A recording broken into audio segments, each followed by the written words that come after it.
اب یہ بطور مثال کی الحمدللہ اور یرحمک اللہ کی بات آ ہی گئی ہے، تو میں آپ حضرات کے سامنے امام ابو داؤد رحمۃ اللہ علیہ کا ایک قصہ سنا دوں، جس سے اندازہ ہوگا کہ ہمارے اسلاف جو ہیں وہ نیکیوں کے سلسلے میں کتنے حریص تھے، کتنے گریڈی تھے۔ ہم پیسوں کے معاملے میں گریڈی، کھانے پینے کے معاملے میں گریڈی، دنیاوی معاملات میں ہم گریڈی، اور اتنے گریڈی کہ چھوٹی چھوٹی چیزوں پر بھی ہماری نظر رہتی ہے۔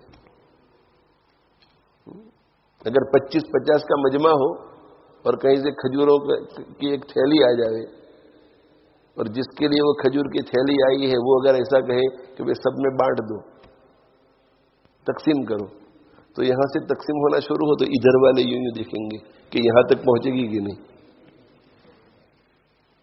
بھئی صحیح بات ہے کہ نہیں؟ حالانکہ ہمارے پاس بہت کھجور ہیں، بہت ملتی ہے کھجوریں، مگر فطرت ہے ہماری، اس سے کہ دنیا کے لیے ہم نے محنت کی ہے، دنیا کے بارے میں بچپن سے سوچا ہے، دنیاوی ماحول میں رہتے تو ہر وقت دنیا کی فضیلت، دنیا کی بڑائی، بار بار دنیا دنیا، یہ ہے فلاں کار، فلاں گاڑی، فلاں نیا موبائل مارکیٹ میں آ رہا ہے، فلاں نیا جبہ آ رہا ہے، فلاں کمپنی کی یہ چیز ہے، فلاں کمپنی کی یہ چیز ہے، اسی کا چرچا، آخرت کا چرچا نہیں، جنت کا چرچا نہیں۔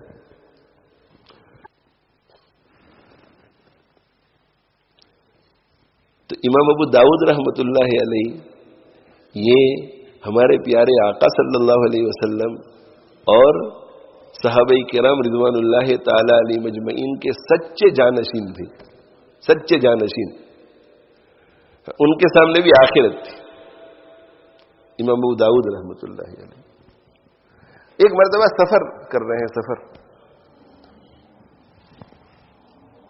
سفر کر رہے تھے، تو سفر کر رہے تھے تو پرانے زمانے میں کشتی میں لوگ سوار ہوتے ہیں، اور وہاں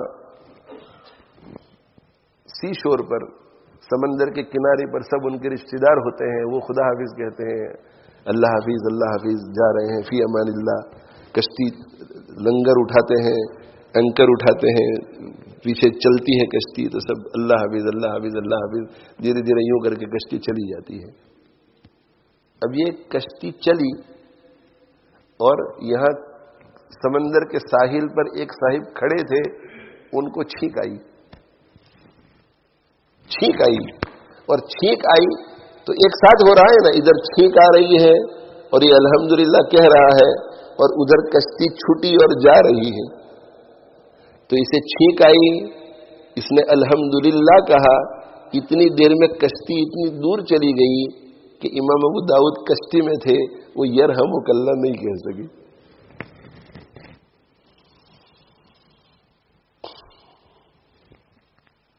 اس سے دور ہو گئے، اسے یرحمک اللہ نہیں کہہ سکے، اس سے کہ کشتی دور ہو گئی۔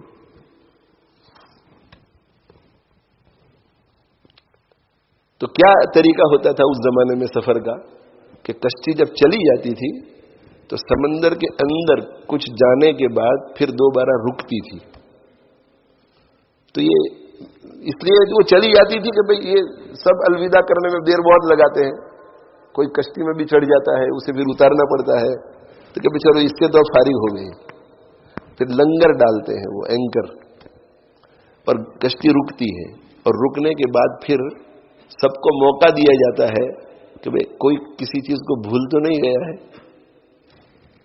تو اگر کوئی کہے کہ ہاں میری تھیلی پیچھے رہ گئی ہے، یہ گھر کی چابی تو میں اپنے ساتھ لے آیا ہوں، میں گھر میں دے کر دینا بھول گیا، ایسا چیزیں ہوتی ہیں، تو تھوڑی دیر کے لیے، تو اس کے لیے پھر وہ بڑی کشتی کے اندر چھوٹی چھوٹی بوٹس ہوتی ہیں، ناؤ، تو وہ کرائے پر لیتے ہیں، اور کرائے پر لیتے ہیں تو کرائے پر لے کر کے آتے ہیں، اپنا کام پورا کرتے ہیں اور پھر واپس چلے جاتے ہیں۔ امام ابو داؤد رحمۃ اللہ علیہ نے وہ ناؤ کرائے پر لی کہ میرا ایک کام رہ گیا ہے،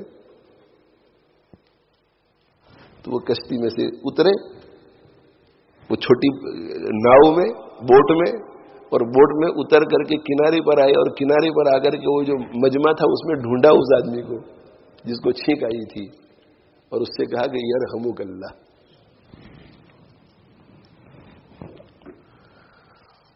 اللہ اکبر کبیرہ.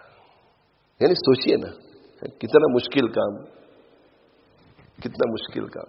آپ یہ سمجھیے کہ یہاں سے لے کر مسجد نور تک یا اس سے بھی آگے تک وہ کشتی ہوگی، وہاں سے نیچے اترنا، وہ کشتی لے کر کے آنا، پھر دوبارہ ناؤ لے کر آنا، پھر دوبارہ جانا، پھر دوبارہ کشتی میں سوار ہونا، اور 1 درہم خرچ کرنا. 1 درہم اس زمانے میں معمولی رقم نہیں تھی.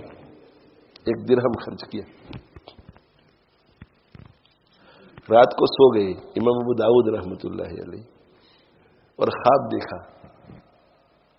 کہ خواب میں کوئی کہنے والا کہہ رہا ہے اشترى ابو داؤد الجنت بدرہمین. امام ابو داؤد نے 1 درہم میں آج جنت خرید لی. کہ عمل کی وجہ سے، اس چھوٹے سے عمل کی وجہ سے نہیں، یہ عمل بہت بڑا تھا، مگر اس سے بھی بڑی چیز کیا تھی؟ اس عمل کی دل میں جو عظمت تھی کہ یرحمک اللہ کہنا، یہ کوئی معمولی چیز، یہ جو عظمت تھی کہ میرے پیارے آقا صلی اللہ علیہ وسلم کی تعلیم کا حصہ ہے، یہ معمولی نہیں، بہت بڑی چیز ہے. یہ اسے اگنور نہیں کر سکتے.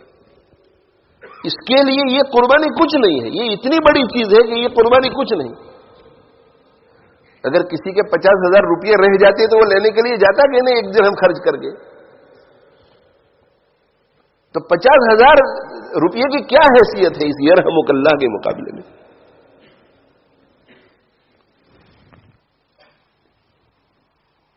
حضرت سلیمان علیہ السلام اوپر تخت پر بیٹھے آن شان بان کے ساتھ جا رہے ہیں، نیچے سے ایک چرواہے نے دیکھا اور اس کی زبان سے نکل گیا سبحان اللہ.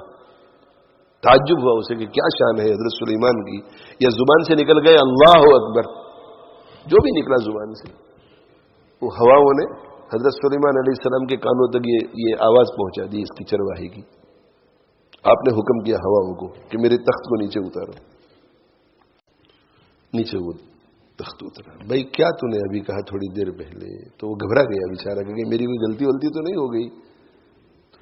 حضرت کوئی ایسی بات نہیں تھی، بس آپ کی شان جب دیکھی تو مجھے اللہ یاد آ گیا کہ اللہ کی ذات کتنی پاک ہے، اللہ کتنا بڑا ہے کہ جس نے آپ کو ایسی حکومت عطا فرمائی ہے. تو حضرت سلیمان علیہ السلام نے فرمایا کہ میں تجھے ایک خوشخبری سنانے کے لیے آیا ہوں، گھبرا مت، اللہ نے مجھے بھیجا ہے، ایک خوشخبری سنانے کے لیے آیا ہوں. تیرا یہ 1 مرتبہ سبحان اللہ یا اللہ اکبر کہنا اس سلیمان کی 70 حکومتوں سے افضل ہے. یہ اتنا معمولی نہیں ہے. سبحان اللہ، الحمدللہ، اللہ اکبر، 70 حکومتوں سے افضل. اور 70 کا لفظ جو ہے وہ تکفیر کے لیے استعمال ہوتا ہے عربی زبان میں. تکفیر کا معنی بہت زیادہ، بہت زیادہ. 70 حکومتوں سے بہت زیادہ افضل ہے، بہت زیادہ. جی 70 حکومتیں کیا، بہت زیادہ. کیوں بہت زیادہ؟ اس لیے کہ سلیمان علیہ السلام کو 70 حکومتیں مل جائے، یا کسی کو سلیمان علیہ السلام کی 70 حکومتیں ملے، 70 100 حکومتیں ملے، 70,000 حکومتیں ملے، 70 لاکھ حکومتیں ملے، یہ کسی نہ کسی دن فنا ہو جانے والی ہے. لیکن اللہ اکبر کا ثواب جو اللہ کے یہاں پہنچ جاتا ہے وہ ہمیشہ ہمیشہ کے لیے رہے. وہ ثواب کبھی ختم،